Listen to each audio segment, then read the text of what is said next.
zach@gmail.com. Zach, we'll start off with talking about Aaron Rodgers and the Packers and their struggles. This season, the Pack, they've struggled, and it begins with Aaron Rodgers. All the blame, it seems like, falls on the quarterback or the head coach. That's why they get paid big bucks. Yeah, this is the NFL we live in today, Yash. It's not really a running league anymore. Now we got to focus on the passing game. Yeah, it has become more of a passing game these last couple of years, and it's fair to say that if you look at the beginning of the season, many NFL analysts like Ian Rappaport and Adam Schefter, they said that they expected that the Packers would make a deep playoff run.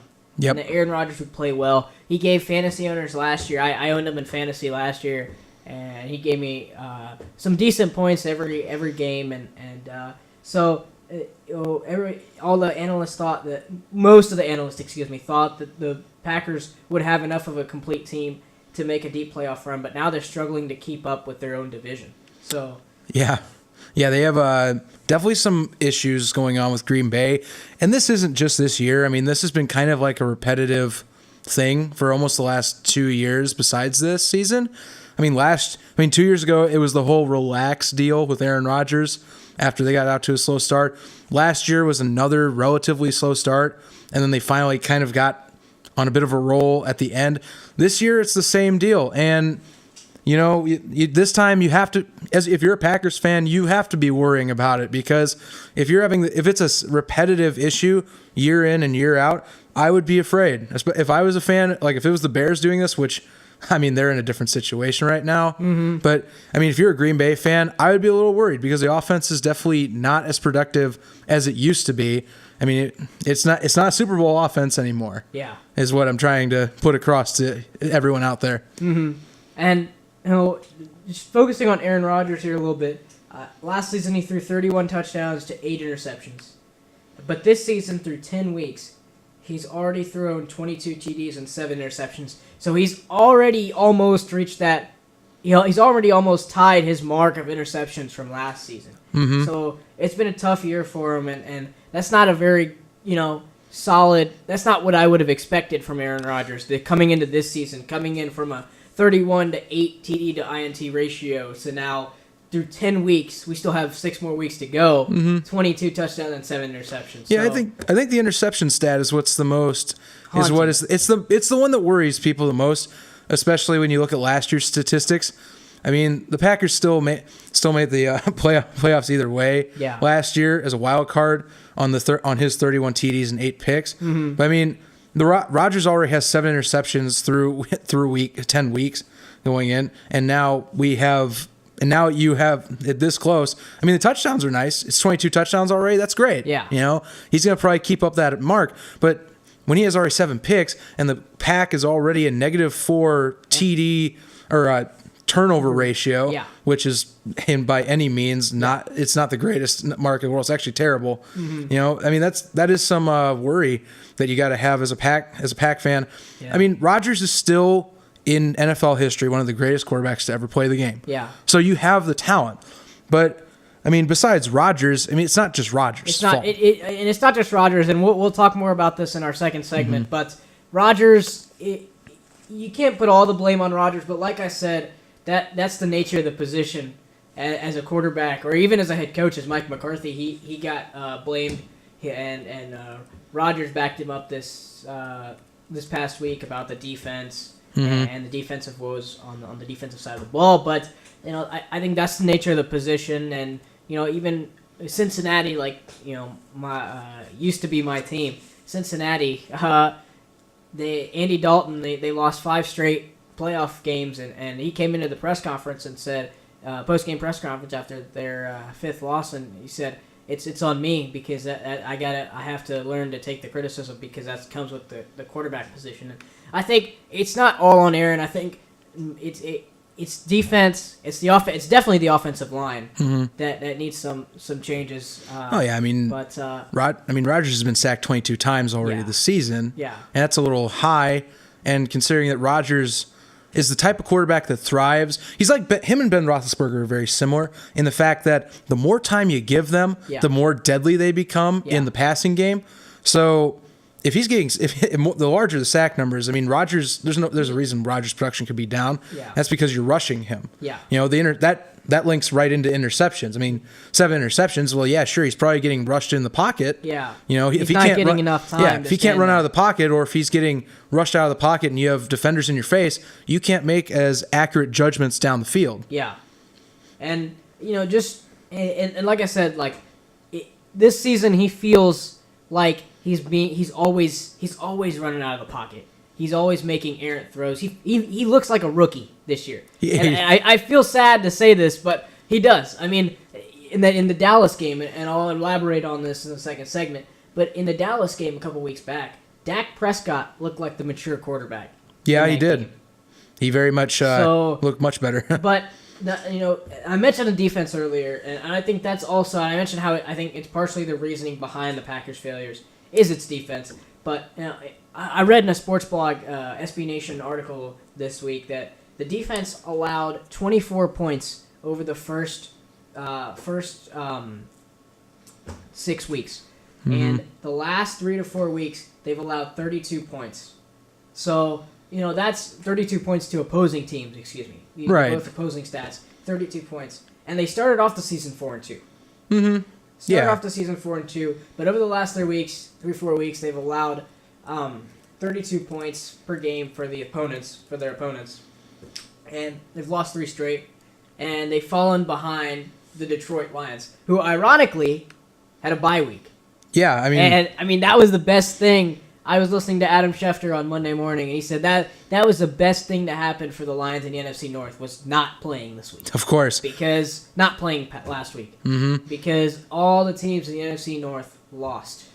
And that's how the Lions are number 1. And I know our friend Dylan is probably celebrating that his favorite team's the Lions. His Lions are number 1, but I've got a few friends that are either Michigan natives or they've lived near Detroit, all their lives. This is probably a nice moment. The NFC North has definitely taken a back seat when it comes to divisions this year. I can actually argue if them or the AFC North right now are probably the worst divisions in football in at least competitive nature. Yeah. I give the NFC North maybe a little more edge just because I think maybe there's a bit more talent there. But these teams have definitely taken a back seat. It looked like Minnesota was going to run away with this, but obviously there's more glaring problems than we originally thought. Yes. Kind of a facade. They got rid of Blair Walsh. Yeah, Minnesota did. Getting off track here a little bit, but they got rid of. But we're still on track, I guess, because we're talking about the NFC North. But they got rid of Blair Walsh, the kicker who missed the memorable 28-yard field goal in the ice cold, freezing Minnesota weather the couple of years back in the playoffs that caused them to lose. And that was last year, man. Yeah. I remember listening to that on the radio. Westwood One covering that one, and that was it was an excellent coverage of that game. It shocks me to this day. But going back into Green Bay, now that we mentioned the NFC North, now we can go back into Green Bay. Yeah. But their issues are very similar to similar to the other two teams that are fighting for the lead right now in that division.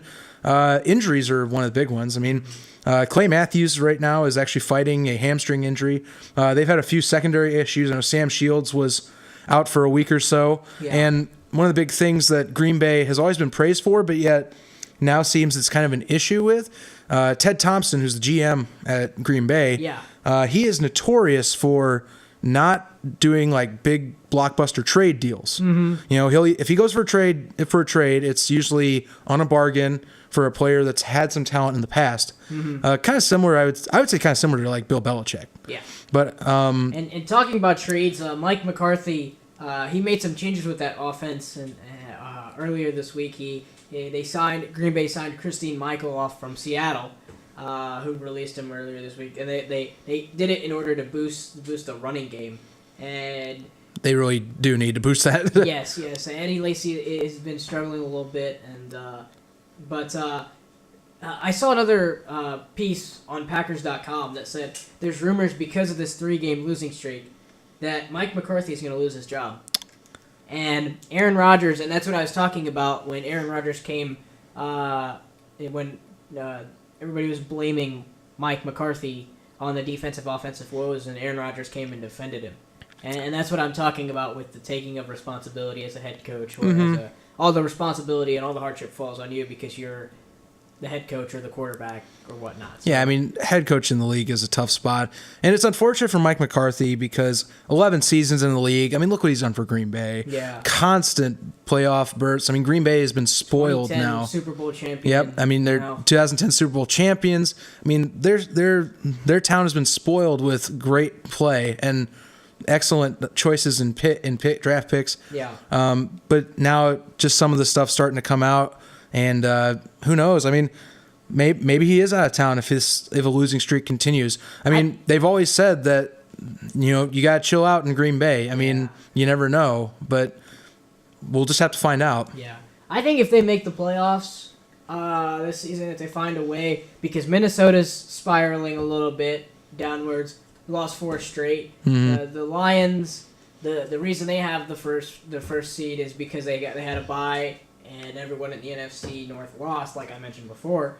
They're a good team, but I haven't seen much from Marvin Jones Jr. as a replacement for Calvin Johnson, so I can't judge on that. But I think that if Green Bay can make the playoffs, I feel, but they just have to regroup. That offensive line has to regroup, and that offensive line has to block better, give more time to Aaron Rodgers to stand in the pocket. And some of his receivers, there's been issues with drop catches. Yeah. With Devontae Adams specifically. Yeah.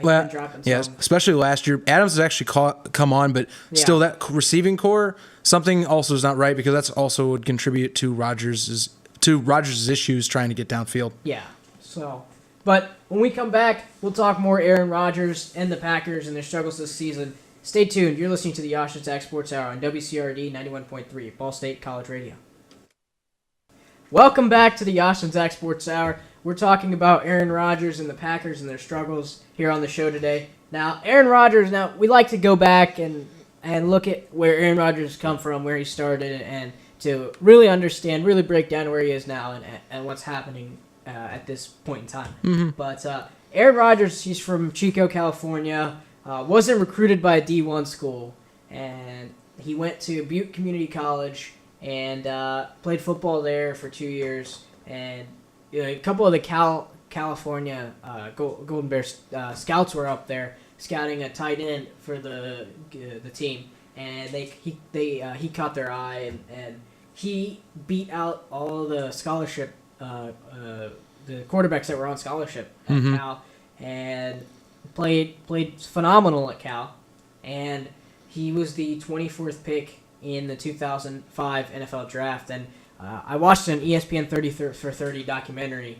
about Aaron Rodgers, and he said, quote, "There's too much weight that's put on, how much you can bench press, how much you can lift, and there's not much." He said he always felt like an underdog because he was a small guy, small stature.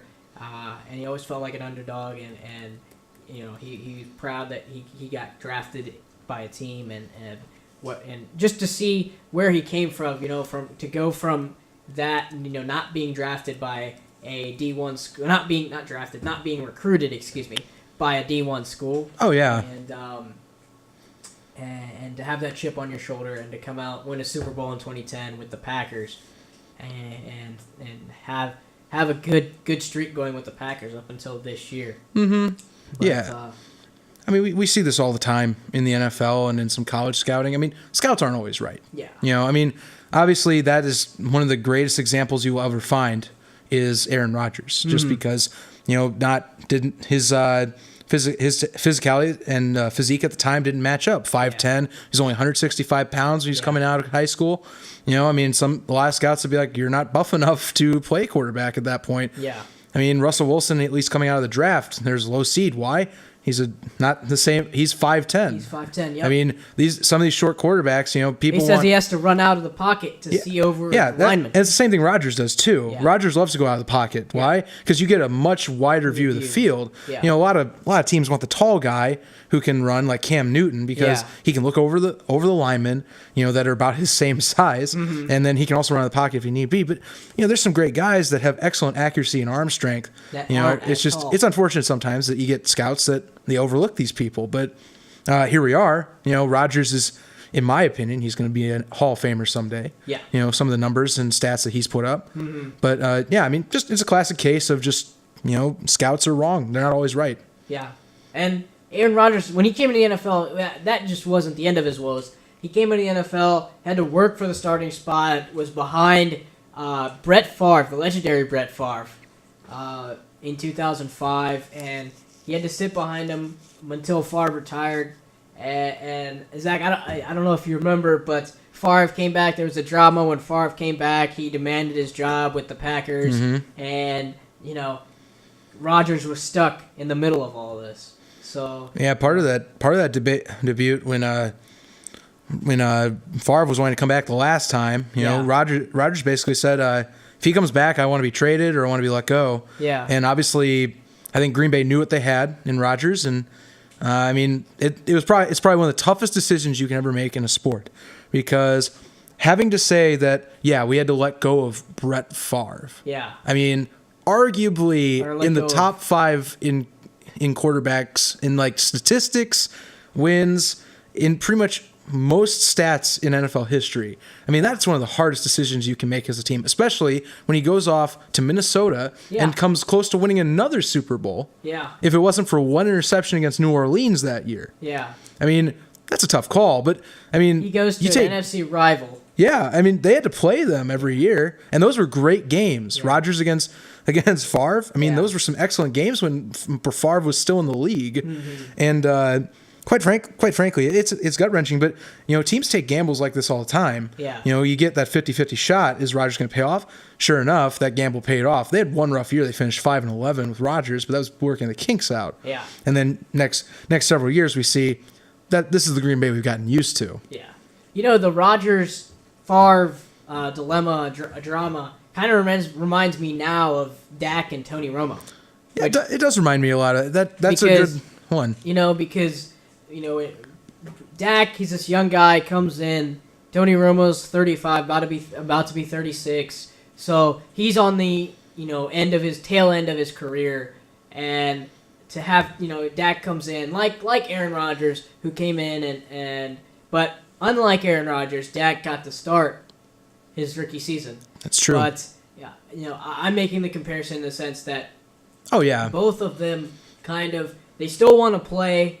And Tony Romo came out, and I don't want to elaborate on this. We'll talk about this in another show or at another time. Exactly. But he came out and he made the statement that it's Dak's job and whatnot. But it just reminded me of, hey, this is kind of what Brett Favre and the Aaron Rodgers scenario was like. So and quick jab myself. It only gets spookier if you see Romo go off to a team, come close to a Super Bowl, make that same path. Because Romo potentially, he has numbers that he could be a Hall of Famer. And he has a backstory that could put him in the Hall of Fame. Yeah. But moving back to Rodgers. Like we have been talking for most of this first half-hour segment. Yeah. But moving back to Rodgers and the blame that a quarterback has to take, I think a lot of that blame falls on the defense. They only have 22 sacks this season. And their corners, such as Sam Shields, he struggled with taller receivers this season. He struggled to tackle. He actually, their leading tackler is Jake Ryan, who's the brother of Ball State senior linebacker Zach Ryan. He has 59 total tackles for the Packers this season. So you can't blame it all on Aaron Rodgers and the defense. Aaron and the offense have struggles, but the defense needs to stop the opponents for them to have a chance to win. And that defense hasn't been able to hold up its end. And so the linebackers, I think the linebackers specifically, and the corners like Shields, they really need to I in the Dallas game, I keep bringing back the Dallas game because that was such an important game with Dak, and I saw something with that Packers defense that they were just missing tackles. Yeah. Sam Shields, like Dez caught the ball, and Sam Shields just missed an open tackle. And it's like the defense needs to. I think the cornerbacks and these linebackers need to make the tackle, and not just open dive for the guy and miss an open tackle, because those are going to kill you in the end. Absolutely. And that game is a great example of defensive struggle. Obviously the game last week is another big question mark on the defense, especially if you're losing to Tennessee by 22. Yeah. And now Tennessee, the last few years, they haven't been a legitimate contender. This year it's a little different.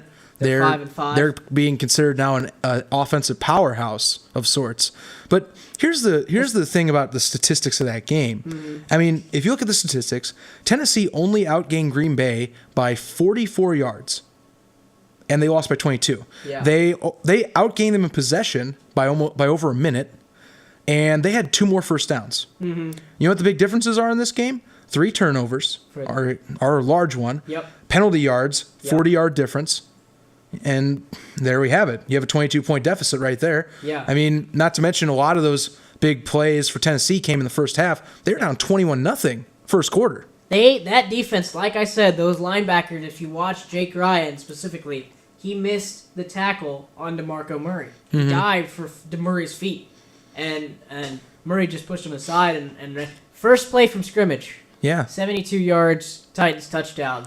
So I mean, tackling and penalties, that's a discipline issue right there. Yeah. I mean, if you're talking a defensive stance, I mean, you can't miss those tackles. I mean, Murray had a field day. Mariota had a field day. Oh, yeah. And there's still some analysts out there that think Mariota isn't that great of a quarterback. I mean, sure, he's thrown 20 touchdowns this year, but Yeah. I mean, they still don't think of him as elite level, but yet Mariota had his way with the Green Bay defense. Yeah. And of course, if you're putting Green Bay's offense in a 21-0 hole, Yeah. I mean, they've been struggling as it is. Rodgers can't do everything. Yeah. And you mentioned the run game earlier. Yeah. This is an interesting stat that I found on Green Bay on what I've seen online. Guess who the second leading rusher is behind Lacey right now? It's Aaron Rodgers. Yeah. Aaron Rodgers is the second leading rusher on the Green Bay offense.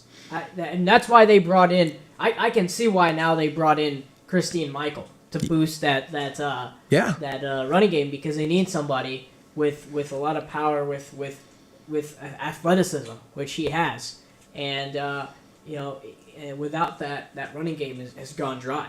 Yeah. Eddie Lacy. I don't know if you remember. The Green Bay coaches were asking him to bulk up because he was skinny. Yeah. And he's bulked up a bit, but I think in order for him to be like a Le'Veon Bell, or to be like Theo Riddick in Detroit, he needs to be able to push off a couple defenders, and he's to tackle Le'Veon Bell, he goes for the extra yard, and to tackle him, you need 3 guys. Hard-nosed runner right there. His hard-nosed runner, and I think that Eddie Lacy just has to be more aggressive, and just has to keep pushing for that extra yard, and because that extra yard is the difference between a touchdown and being on the half-yard line on fourth down. So, Yeah, it's going to be interesting. Another key thing they're getting with the run back, James Starks activated for this week. Yeah. And many Packers fans may know Starks has been a key veteran for the Packers the last several years. He was a key component actually in the Super Bowl run, because Starks was actually the backup at the time as well. Stepped into a key role, helped to get several great rushing games during the playoffs, which actually helped lift the Packers to the Super Bowl, and then of course Rodgers and company did the rest there. Yeah, and I'm looking at this Washington game that they will be playing this week. That's going to be a tough matchup. That's going to be a tough matchup. I want to see the big matchup between, I think, Randall Cobb and Josh Norman. Because I think that's the matchup that I'd like to see, because Josh Norman's a naturally aggressive guy, and Randall Cobb, he kind of plays it off, and he's a guy that can catch in traffic, and I just want to see how that matchup goes between Norman and Cobb and who's going to win. Oh yeah, I'm very excited for that. Norman's been pretty good this year. Yeah. And I mean, there's been some statistical numbers for like some better receivers that played against him. I mean, for example, Odell Beckham in their first matchup had 121 yards against them. But you got to take note, he's the elite piece of that secondary without Deion Hall or without Deion Hall in the safety position. So I mean, he's creating an impact no matter where he's at on the field. And it's been shown all year. I mean, looking at Carolina, they miss him. Yeah. But looking at that game against Green Bay, I mean, Randall Cobb, who knows? Maybe Norman will line up on Jordy Nelson. Yeah. Even Devontae Adams. Devontae Adams has been excellent this year. Yeah. After last year with so much criticism for drops, he's slowly and quietly becoming that number 2 receiver that they wanted him to become. I mean, he had a couple drops, which cost him early on in the season, but these last couple weeks he's been pretty solid with his games. Yeah, he's been getting a few 100-yard games now, so gonna have to watch him too. I think he might be something special. Never know. He could potentially end up being the number 2 receiver, like you said. Yeah. Behind either Randall Cobb or Jordy Nelson. It's got to get a consistency on that offense too. Yeah. But they have talent. Just consistency for them is a key. Consistency on offense, defense. There's just some definitely discipline and perhaps youth issues. Yeah. I would say. I think if you fix your holes in your defense, especially at the cornerback position and at the linebacker position, and if you fix your offensive line, I think the Packers are again Super Bowl team. I mean, they have talent where they could be. They have talent, but you need to fix your offensive line. You need to fix those linebacker position spots. I'm not saying get rid of those guys or waive those guys. Just work with those guys more. Yeah. To help them grow, especially Shields, and all those guys, and even in the running game. I think we'll have to see how Christian Michael works out for them. He hasn't played a game in a Packer uniform, so I can't judge. But we'll have to see how he can fit into that Green Bay offense. Yeah, time will tell. This week will be a good one. It'll be a good one for them. Yep. So, when we come back, we'll switch gears to Ball State football. We'll talk their 37-19 loss to Toledo this past Wednesday and their diminished bowl hopes. We'll have our interview with Jake Fox, the Daily News beat writer for the Ball State football team. Stay with us here on the Yash and Zach Sports Hour on WCRD 91.3, Ball State College Radio. Welcome back to the Yash and Zach Sports Hour. We are glad you tuned in. The Ball State football team lost to Toledo on Wednesday night, and with that, their bowl hopes have faded. Yep, Zach, with the loss on Wednesday night, 37-19, Ball State was eliminated from bowl game discussions and will have only one more game coming up this Tuesday at Miami of Ohio in Oxford, Ohio. So the Cardinals, early on in this Toledo game, they had issues with turnovers. James Gilbert's fumble being one of those big turnovers, but I think Riley Neal did play his cleanest game of the season, his best game of the season. He didn't throw any interceptions at all in this game. He went 33 for 49 for 260 yards, 0 interceptions, like I said, 2 touchdowns. One of those to Corey Luncanaria. Yep. And but didn't help because whatever momentum that Ball State got with Neal and Luncanaria, it was broken by the fog. There was a lot of fog at this game. Oh, yeah. And Jake Fox, in our interview, we'll talk about that. But I think that whatever momentum that they had was hindered by the turnovers. Oh, yeah. I mean, going into half, they were only down by 10. I mean, Toledo was 8-2 going into this game. Second best team in the MAC, in my opinion. Of course, they're stuck behind Western Michigan, so you kind of have to fight to get that division lead. But go ahead. Yeah. And Toledo's running back Hunt, he torched our defense. He torched the Cardinal defense. And that was one of the big issues that deflated the Cardinals after the halftime. Yeah. Because 45 seconds into the second half, you have Kareem Hunt running back a 75-yard screen pass for a touchdown. You can't do that You can't have your defense giving up those gash plays. And we've seen these the last few years where Ball State's defense will give up the large chunk yardage plays or just the large touchdown plays of runs or passes.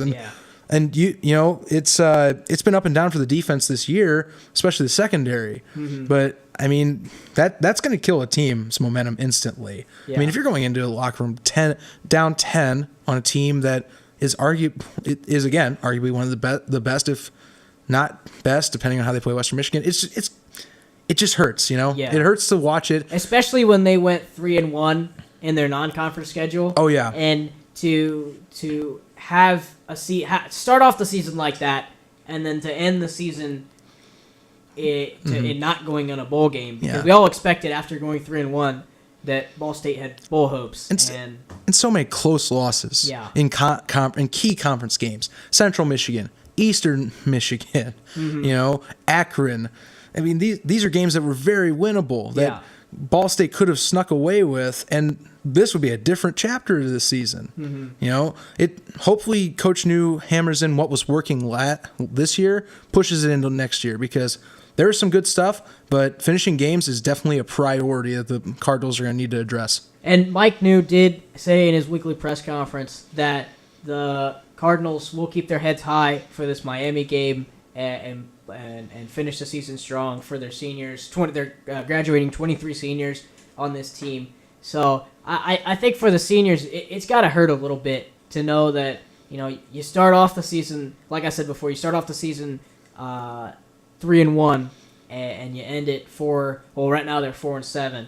Well, it depends on the Miami game, but you know, you end it without a bowl game. It's got to sting a little bit. Yeah, if you're a senior on this team, like for example Anthony Winbush or Joshua Posley or Sean Wiggins. I mean, you can go down the list. This is a hard one for a year, but I mean, there's a bright future, I think. I think Mike New has changed this program, and he's going to lead this program to a better, brighter future. I mean, give him another year. You know, one thing, it's same thing with NFL. If you bring in your own talent that you looked into, you know, you already got the staff. Now you can adjust with the talent, you know. So we'll see what goes on. Some of these recruits that I'll actually mention our interview coming up here, by the way, which speaking of that interview. So we caught up with Jake Fox, the Ball State Daily News beat writer for the Ball State football team, to discuss the Toledo game and Ball State's bowl diminished hopes and what to look forward for this team and going into Miami next week. So without further ado, we have Jake Fox. Jake Fox joins us on the Yash and Zach Sports Hour. He's the beat reporter for the Ball State football team from the Daily News. Thanks for joining us, Jake. Yeah, thanks for having me on. Yeah, glad to have you on again, Jake. Yeah, thanks. So, Jake, the Cardinals are now eliminated from a bowl bid with the 4-7 record and the loss to Toledo. Has this loss hurt them more than the others? With such a great start to the season, they started off 3-1 in non-conference play. I mean, I think every loss stings. This one probably a little bit more, because now, instead of next week playing for a bowl berth, you're playing just one more game, and they know it's going to be their last game. I talked to Sean Wiggins, senior linebacker, after the game, and obviously he was pretty upset, and he said, I mean, every loss stings, but particularly this one. But in terms of hurting them for this last game, it's kind of encouraging because, I mean, I don't think they're too down to the point where this last game doesn't matter to them. I think they're actually fired up and know now that, okay, this is the last game for our seniors. They have 23 seniors. This is the last game for our seniors, so let's go out and play as hard as we can to try to get them a win. So obviously it stings. I mean, they're eliminated from bowl eligibility, so they know it's going to be the last one, but I don't think they're down to the point where they're just going to quit on the rest of the year. Mm-hmm.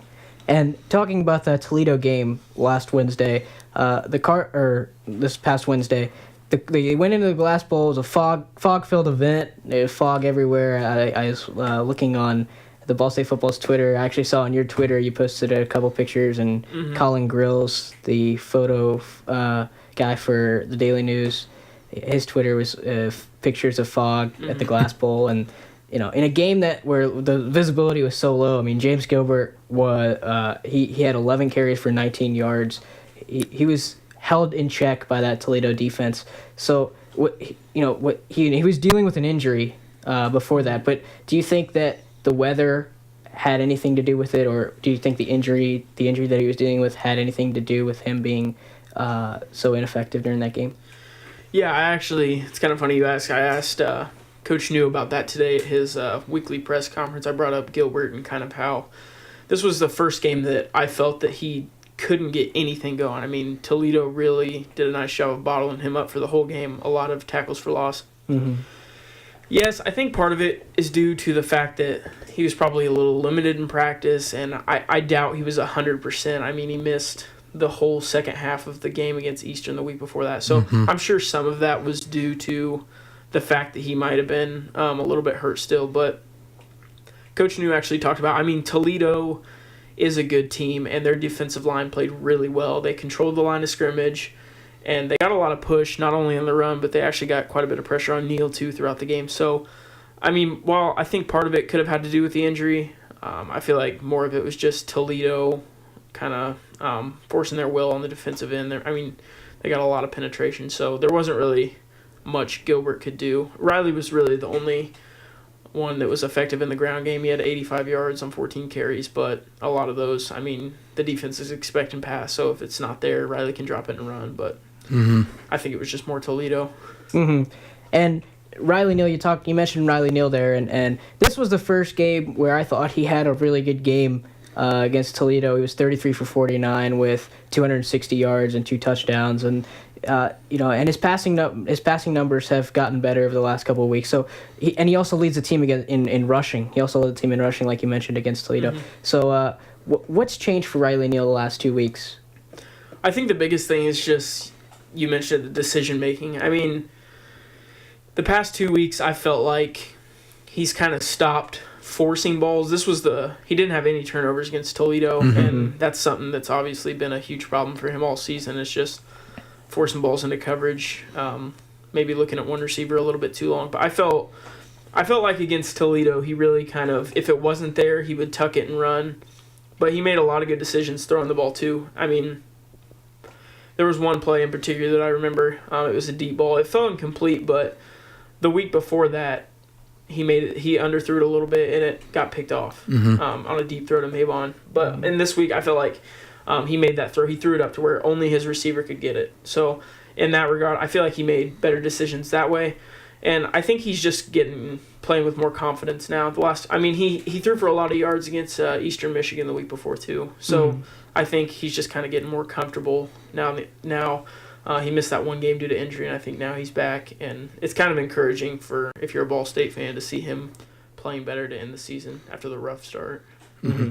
Yeah, that is very encouraging, especially going into 2017. Now, Riley has improved in the last few weeks, as we have been mentioning. However, overall, his season's been roughly shaky for a sophomore year.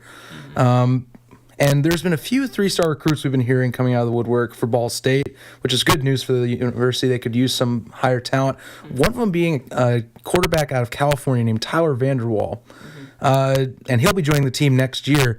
With that in mind, with Riley's play this year and the caliber that Tyler Vanderwall might present to the team, and the fact that New recruited him in his system, how secure do you think Riley's job will be? For me, I think even though Riley's kind of had a tough year, I think the fact that he's played better recently, I think he'll end up coming into next season as the starter. I mean, he's a sophomore. He's played well in games, and he's won some games. I mean, I think it's a job that he'll have, and I think it's his to lose. Obviously, it's encouraging that they're getting a 3-star recruit. That's good for the program and everything of that nature. And I know New obviously recruited him, so he thinks highly of him. But I think New likes Riley too. Riley, if you really think about it, Riley's got a lot of the tools that you want in a college quarterback. I mean, he's tall. He's 6'5". He can tuck it and run, as we saw the other night. He can make the throws, and he's won games. So I think with another offseason this year, I don't know. You can just chalk it up to maybe the pressure of coming in as the starter, or the fact that, he's still pretty young. He has a lot of starting experience, but he's still just a sophomore. So you got to think those turnovers will get better at some point. And you saw that the other night. He didn't play bad or anything. Oh, yeah. I think I think he'll come into next season as the starter, but it'll be interesting to see how that kid progresses when he gets here. Yeah, good observation. I mean, that's considering too, James Gilbert also being a sophomore. Mm-hmm. So, I mean, both of them could possibly develop a chemistry on that team. Yeah, that whole offense, I mean, is still pretty young for the most part. Neal just a sophomore, Gilbert's a sophomore. They're going to lose Maybon, but Lacanari is back as a junior or as a senior next year, and Damon Hazleton Jr.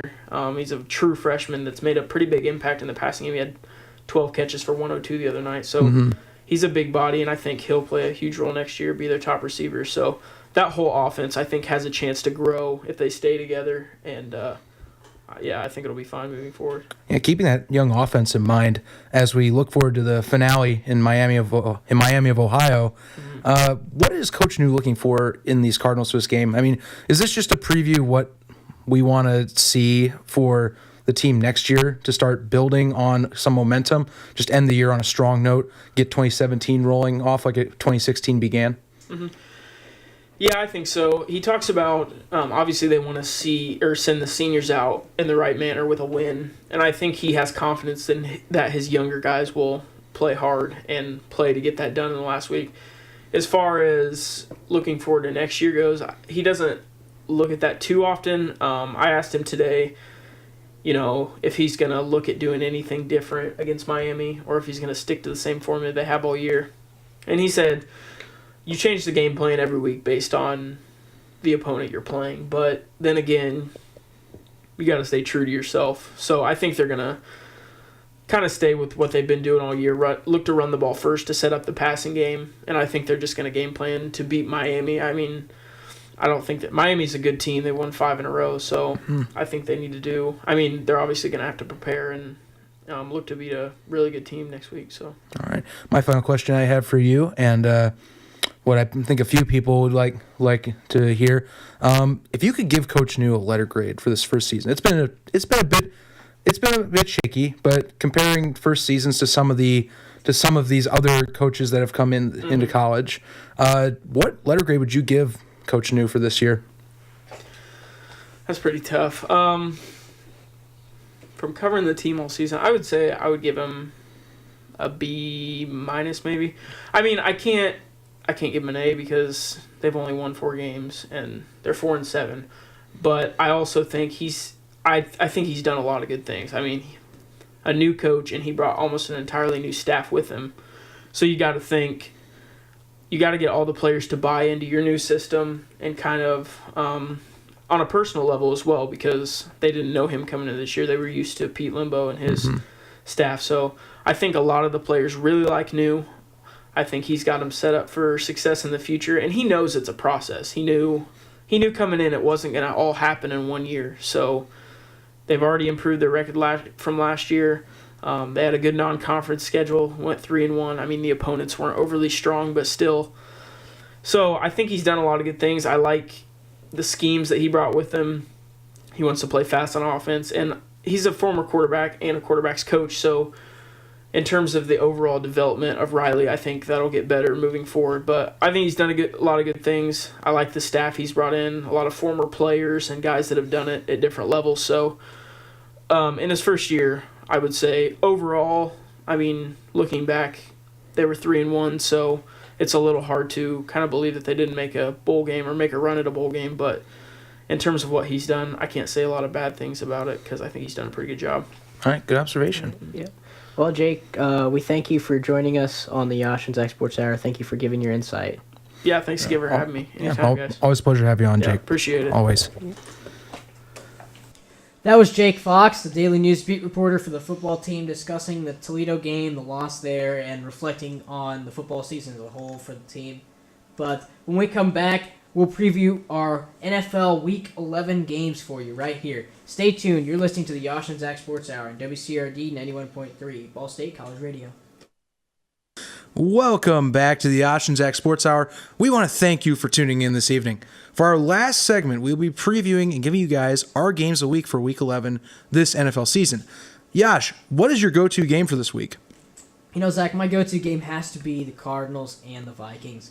Earlier this year, you and I were talking about that Sam Bradford trade from Philadelphia. Yes, we did. And it looked like the Vikings were doing well. It was like a match made in heaven for Minnesota. And Bradford, but they've lost 4 in a row. They've given up that first place lead in their division to the Lions, who again ironically didn't play. They had a bye week this past week, and so I'm just looking forward to see if Minnesota can rebound from those 4 losses and see what Sam Bradford and that, especially with them. They released kicker Blair Walsh and see how they can incorporate special teams and all that into a complete package. And they signed hopefully get a win. Signed Kai Forbath earlier this week from New Orleans. So, we'll see how that works out, and I want to see how the Vikings respond to this 4-game losing streak with Sam Bradford and Thielen, their top receiver, Adam Thielen,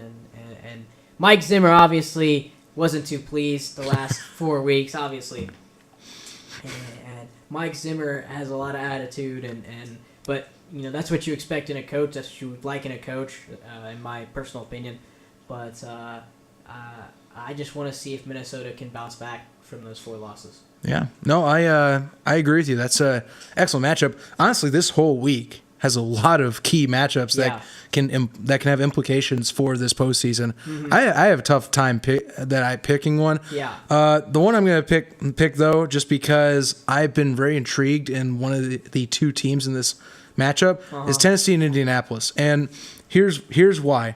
So Tennessee did lose this first matchup to Indianapolis 33-26 in the first matchup of the year that they had, and that was out in Tennessee at Nissan Stadium. But Tennessee is 5-5. They're sitting 2 games back from Houston right now.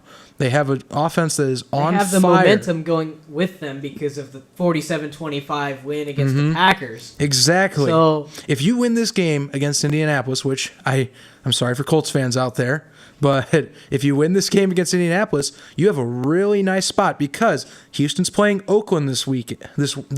Yep. Which, from a quick glance, I really don't see Houston getting past Oakland simply because Oakland has way more firepower, and even though that defense has struggled at times, it's improving, and Brock Osweiler is not improved whatsoever this year. Yeah. So if you're Tennessee right now, that's a key game. That is my game of the week because if Tennessee pulls this off, they are 1 game back. They have another matchup with Houston later in the year, and that could change the balance in the AFC South. They could potentially get the lead in this division if they pull it off. And you hit my other game that I was going to look into was the Houston Texans and the Oakland Raiders game Monday night in Mexico City. Oh, yes.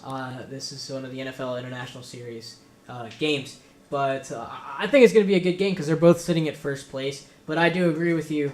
They're not. I don't think Houston will get past Oakland, the 7-2 Raiders, who are in a 3-way tie for first place. Yeah, in their division. Yeah, I mean, so looking at the AFC playoff picture in particular, it's going to be hard for a lot of teams because the West dominates the playoffs right now. Half of the positions right now are AFC West teams, including both wildcard teams, which technically by tiebreakers, it is Oakland and Denver who are sitting in the wild card. You have Kansas City who is sitting at the 2 right seed. Now at the 2 seed, and it's going to be tough for them. I have one honorable mention game, though, simply just because it's one particular player that many people have been looking for. Miami and Los Angeles. Jared Goff. It's his first career start in the NFL. Yeah. Number 1 draft pick this year in 2016. A lot of people have been waiting for him.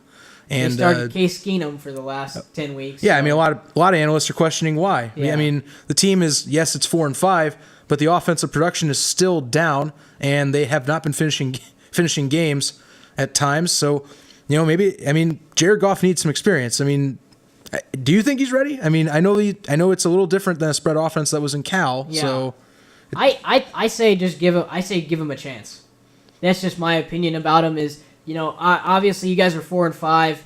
You're struggling offensively. The defense has a couple holes in it, and Todd Gurley hasn't been able to get much going this season.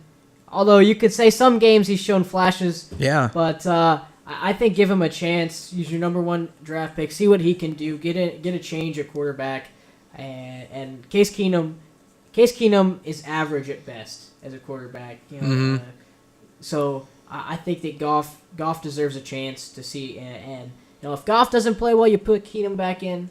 I get it. But if you have Keenum, but you sit in Goff, give Goff a chance and see what Goff can do for you, and then decide on who's your quarterback moving forward. One of the curious aspects of that game is actually something we touched on in a small segment earlier this year, is the LA fan base for the Rams, because this is, again, it's their first year back since 1994-5 season, and the Rams just need to build a fan base. Now, sure, Jeff Fisher is still 4-5. You're still technically in the playoff hunt in the NFC. I get it. But you also want to get that fan base kind of riled up. The first few years of a team moving to a new city is crucial for a team's success. And Jared Goff is a good step for that. Yeah. Because a lot of fans, just NFL fans in general, want to see what Jared Goff has to offer. So if you're an LA fan, you're probably thinking the same thing. You're going, we're 4-5. What we got to lose? Yeah. Let's start this guy. Let's see what we got in our team. He's our number one pick. That's what I'm saying with give him a chance, give him an opportunity to see what he can do, and then make a judgment on, hey, whether to put Keenum in or whether to put Goff in. But at least give him a chance for 1 or 2 games and see what he can do and whether he can increase your offensive production. And with the offense, the defense works out. So, I think that you just got to give him a chance and see what he can do. But going back to my other game with the Texans and the Raiders, the Texans are 6-3, but like you said, Brock Osweiler hasn't improved much this season. He's got 11 touchdowns for 9 interceptions, which is not a great TD to INT ratio, especially when you're paying a guy $72 million. Made a big splash in free agency for him. So I don't think that he's as glamorized as Houston made him to be. To put it in perspective on how bad the Houston offense is, out of all of the AFC leaders right now, when it comes to net points, as in when we talk about the offense versus the defensive points, giving up and adding, they're the only team in the AFC that is leading a division with negative net points. They have negative 27 net points. Yeah. Yet they are 6-3. Yeah. Which means that defense is very much carrying them right now. There's always been examples that teams have exploited. New England's the best one from earlier this year, 27-0 shutout with Jamie Brissett. But as we wrap up this show, Yash, we're going to highlight our 2 games you and me pick. For you with Arizona, Minnesota, who's going to win that game? I think Arizona, Minnesota. I think Minnesota wins. I think Minnesota will bounce back. I think Minnesota will pull out of this 4-game losing streak, this hole that they've been in, and will bounce back and get the win behind, like I said, their leading receiver Thielen, Sam Bradford's arm, and that defense. I think that defense is really going to step it up, especially Mike Zimmer being a defensive guy. I think that defense is really going to step it up. And with the Houston Raiders game, that's a no-brainer for me, Raiders. Yeah. So. Here, my gut says Indianapolis for the Tennessee Indy game. However, I just see that Mike Mularkey is rallying this team, and finally showing that they can win. Yeah. So I gotta go Tennessee. I think they're riding a pretty good wave right now on offense, and that defense has enough power to stop Andrew Luck as long as they get pressure. Miami, Los Angeles. I don't see much success with Goff just because it's his first game. Yeah, a few things that the Rams squad has been saying about them and his offensive progression, and Miami is riding a 4-game win streak. So. Yeah. I go behind Jay Ajayi. Behind Jay Ajayi, there is a now resilient Ryan Tannehill. Yeah. So, my honorable mention game, that's going to Miami. Yeah. So, that's all the time we have for you today. If you'd like to keep up with Zach or myself, make sure to follow us on Twitter at YZ Sports Hour or on our own personal Twitter pages. If you'd like to listen to this broadcast again as a podcast, we'll have it on our YouTube page later this week. We want to thank you for tuning into our show on this sunny Friday night. For my co-host, Zach Keilman, my name's Yash Padhye. Have a great rest of your night.